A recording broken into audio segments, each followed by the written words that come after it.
Mummy આ તો સિંગ.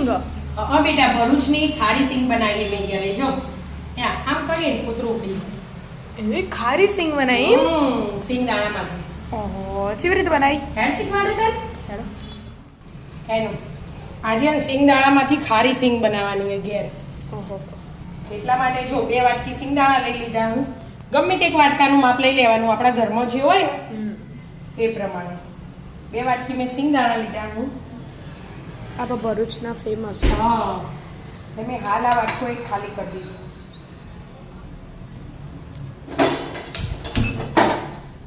અને આ જે વાટકી લીધી હે ને એ 4 વાટકી પાણી લઈ લેવાનું અને ઉકળતું કરી દેવાનું. પહેલા પાણી ઉકળતું થાય ને એટલા આપણે સિંગ દાણાને ધોઈશું. આ 2 આ 3 અને આ 4 વાટકી પાણી લઈ લીધું. પાણીમાં મીઠું એડ કરી દેવાનું અડધી ચમચી જેવું. 2 વાટકી લીધા ને આટલી બાફવા માટે એને ઉકળવા દેવા. ફૂલ ગેસ જ મૂકી દેવાના. પછી આ 2 વાટકી સિંગ દાણા ને એને બરાબર પાણીથી ધોઈ દેવાના. પાણી લઈ એટલા ના ઉકળી જશે. હા આ 2 વાર ધોઈ દઈએ એટલાને ઉકળી જાય. પલાળી નાખવાના નહીં, ખાલી ધોવાના જ છે. વગી આવી રીતે ઘસી આપણે કઠોળ ધોઈએ ને એવી રીતે આમ ધોઈ દેવાના. પછી ધોઈને સીધું ઉકળે એટલે એમાં એડ કરી દેવાના. મસ્ત ધોઈએ છે પાણી ઉકળીએ છે. હવે આ એડ કરી દેવાના ગરમ પાણી અને ગેસ બંધ કરી દેવાનો. નફીન ગેસ અને ઢોકી દેવાના અને 15 મિનિટ આમને આમ રહેવા દેવાના ગરમ પાણી. ગરમ પાણીમાં. 15 મિનિટ. હવે બેટા 15 મિનિટ થઈ જઈ જો મસ્ત પોકાઈ ગયા ને. તો આપણા કોણાવાળા વાટકામાં લઈ લઈશું.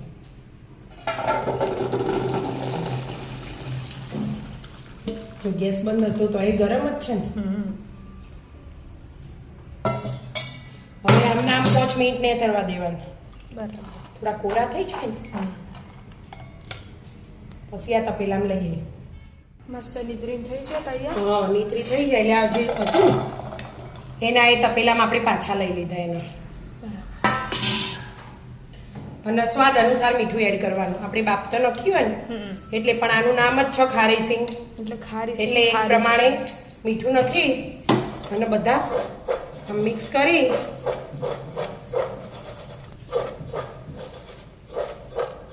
દસ મિનિટ આવી રીતે ઢોકી મૂકી દેવાના પાછા. બરાબર. એટલે મસ્ત મીઠું મીઠાવાળા થઈ જાય એટલા માટે 10 મિનિટ રહેવા દેવાના આમ નામ. 10 મિનિટ થઈ મમ્મી. હા 10 મિનિટ થઈ.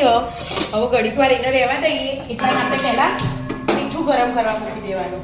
એવું? હા મીઠું થોડું ગરમ થાય ને પછી એમાં એડ કરવાનું. આ મીઠું આપણે ને વિદ્યાએ વચ્ચે કેક બનાવીને એટલે 2 વાર વાપરી દીધું હતું એટલે કાળો થઈ ગયું હતું એટલે મેં એરિયું ફેંકી દીધું. આ વખત નવું લીધું.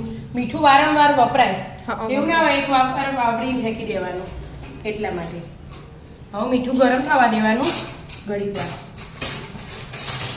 મીઠું ગરમ થાય પછી આપણે સિંગદાણા એડ કરશું. ગરમ થઈ ગયું? હવે બેટા ગરમ થઈ ગયું ને હવે આ સિંગદાણા આવે ને એને એડ કરી દેવાના. એ કોરા થઈ ગયા હતા મસ્ત. એટલે પહેલા શરૂઆતમાં ચોટ્યું ને મીઠું ચોટ જ થોડા પેલા ભીના હોય ને એટલે 2 વાર થોડા એડ કરવા પડશે આપણે. બધું કઢાઈ નાની હોય ને એટલે શેકતો પાવો. આવી રીતે શેકી જવાનું. સતત ફૂલ ગેસ રાખી અને હલાય કરવાનું પહેલા 10 મિનિટ. તો આ મીઠું ચોટી જશે ને હવે ચોટી જયું ચિંતા નહીં કરવાની કોઈ ન. અને આવી રીતે શેકી જવાના.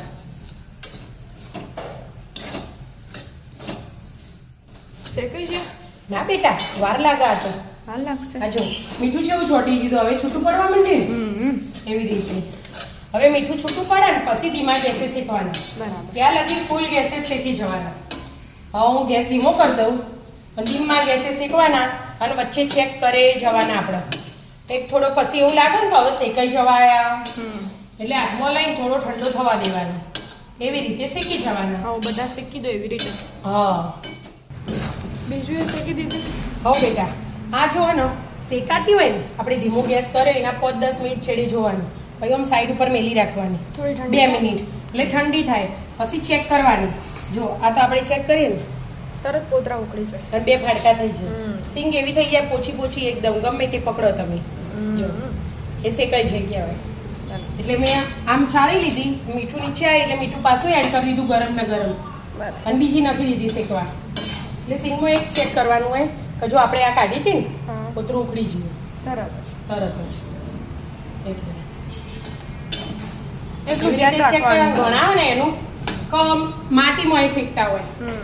રેકરામાં આપણે રેકરો આવવાની મોં ધોઈ પછી એમાં ફરી શેક્યું, પણ એમાં જો અમુક સિંગ હોય ને ફાટી જવું હોય, જો આ ફાટેલી રહી એમાં પછી માટી એમાં ભરાઈ જાય, પછી ખાઈએ ને એટલે મોઢામાં આવે એટલે માટી ગમે ના. આવે. એટલે મીઠામાં જ શેકવાનું, મીઠાનો સ્વાદ મસ્ત આવે.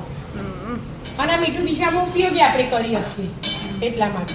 ખાલી એટલું ધ્યાન રાખવાનું કે હા, જો કલર આખો ચેન્જ થઈ ગયો ને અને ગમે તે દાણો લો તમે બસ આવું થવું જોવું એટલું ધ્યાન પોતરા નીકળી જાય એટલે લેડો.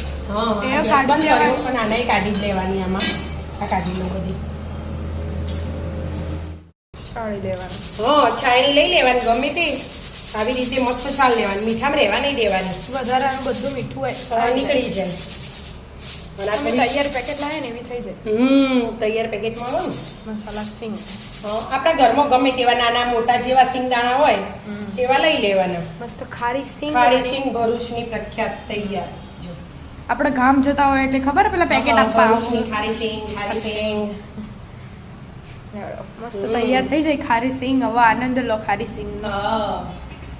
આવી મિત્રો જાઓ. અમારો વિડીયો ગમતા હોય તો લાઈક શેર અને સબસ્ક્રાઇબ કરજો. આવી જાઓ મિત્રો મસ્ત મજાની ખારી સિંગ ખાવા. રાધે રાધે. રાધે રાધે.